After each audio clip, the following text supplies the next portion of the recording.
আসসালামু আলাইকুম সুপ্রিয় শিক্ষার্থী বন্ধুরা, কেমন আছো সবাই? আশা করি সবাই ভালো আছো, আমিও ভালো আছি। আজকে আমি তোমাদের সামনে অত্যন্ত গুরুত্বপূর্ণ একটা টপিক প্রিপোজিশন নিয়ে আলোচনা করব। আশা করি তোমরা সম্পূর্ণ ভিডিওটি দেখবে এবং আজকের পাঠটি বোঝার চেষ্টা করবে। আশা করি তোমরা আজকের ভিডিও থেকে প্রিপোজিশনের যে জটিলতা সেগুলো কিছুটা হলেও লাঘব করতে পারবে। তো কথা না বাড়িয়ে চলো আমরা মূল টপিকে চলে যাই। প্রিপোজিশন হলো সেই ওয়ার্ড যা বাক্যের নাউন, প্রনাউন অথবা নাউনের সমকক্ষ ওয়ার্ড এর পূর্বে বসে তার সাথে বাক্যের অন্যান্য শব্দের সম্পর্ক প্রকাশ করে। প্রিপোজিশন হলো সেই ওয়ার্ড যা বাক্যের নাউন, প্রনাউন অথবা নাউনের সমকক্ষ ওয়ার্ড এর পূর্বে বসে তার সাথে বাক্যের অন্যান্য শব্দের সম্পর্ক প্রকাশ করে।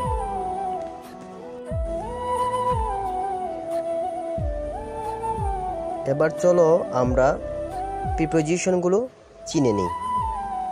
Two, under, at, for, on, of, in, before, by, after,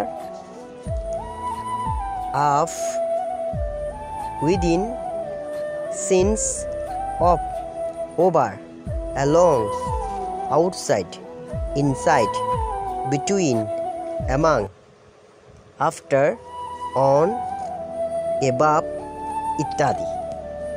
এগুলো হচ্ছে প্রিপোজিশন। এগুলো তোমাদেরকে দেখার সাথে সাথেই চিনতে হবে, তাই এগুলো মুখস্থ করার চেষ্টা করবে।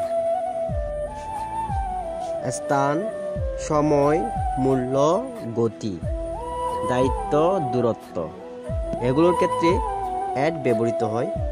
আমি আবার বলছি, স্থান, সময়, মূল্য, গতি, দায়িত্ব, দূরত্ব এগুলোর ক্ষেত্রে অ্যাট বসে। যেমন he lives at Bongram road, সে বনগ্রাম রোডে থাকে। Father is not at home, বাবা বাড়িতে নেই। এগুলো স্থান বোঝাতে অ্যাট ব্যবহৃত হয়েছে। এরপরে the meeting will start at 5 PM, এটা সময়ের ক্ষেত্রে অ্যাট ব্যবহৃত হয়েছে। He reached home at night, সে রাতে বাড়ি ফিরেছিল। এখানে অ্যাট নাইট, নাইট এটা সময় নির্দেশক, কাজে এর আগে অ্যাট ব্যবহৃত হয়েছে। রাইস সেলস অ্যাট টাকা 60 পার কেজি, এখানে মূল্য বোঝাতে অ্যাট ব্যবহৃত হয়েছে। This car runs at 300 kilometers per hour, এখানে গতি বোঝাতে অ্যাট ব্যবহৃত হয়েছে। You must repair it at your own cost, এক্ষেত্রে দায়িত্ব বোঝাতে অ্যাট ব্যবহৃত হয়েছে। The school is at a stone's throw from here, এখানে দূরত্ব বোঝাতে অ্যাট ব্যবহৃত হয়েছে।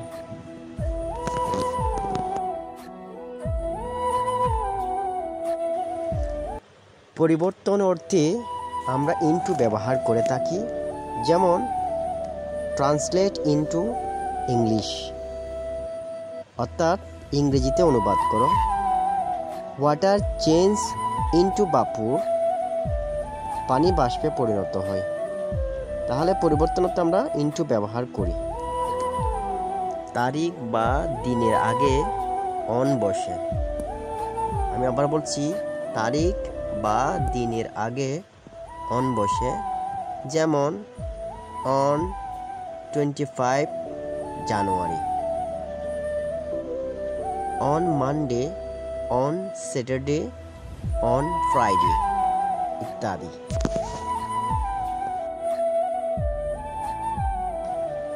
জন্য বোঝাতে ফর ব্যবহৃত হয়। যেমন There is a letter for you. There is a letter for you. অথবা I am waiting for you. I am waiting for you. আমি তোমার জন্য অপেক্ষা করছি। আমি তোমার জন্য অপেক্ষা করছি।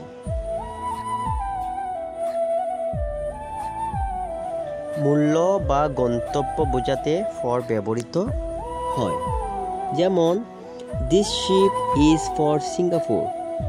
This ship is for Singapore. এই জাহাজটি সিঙ্গাপুরে যাবে। I bought this book for 20 টাকা. I bought this book for 20 টাকা. আমি 20 টাকা দিয়ে বইটি কিনেছিলাম।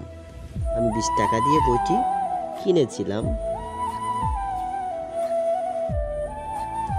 ব্যাপক সময়ের ক্ষেত্রে for বসে, নির্দিষ্ট সময়ের ক্ষেত্রে since বসে। যেমন I have been suffering from fever for 2 hours. I have been suffering from fevers for 2 hours. এক্ষেত্রে 2 hours ব্যাপক সময় হওয়ায় for বসেছে। I have been suffering from fever since Monday. এক্ষেত্রে মানডে নির্দিষ্ট সময় হওয়ায় সিন্স ব্যবহৃত হয়েছে। আমাদের মনে রাখতে হবে ব্যাপক সময়ের ক্ষেত্রে for, নির্দিষ্ট সময়ের ক্ষেত্রে সিন্স বসে। বস্তুর ক্ষেত্রে উইথ ব্যবহৃত হয়।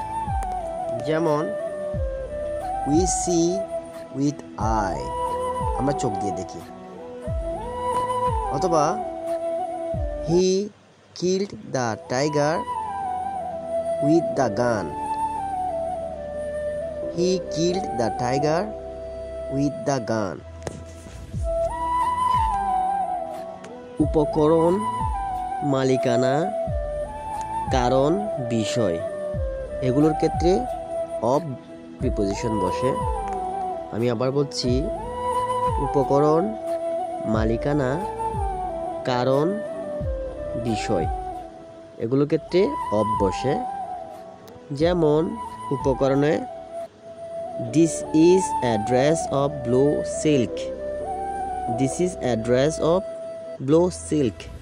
পোশাকটি নীল রেশমে তৈরি। মালিকানার ক্ষেত্রে This fan is of my sister. This fan is of my sister. এই কলমটি আমার বোনের। কারণ অর্থে The young boy died of dengue.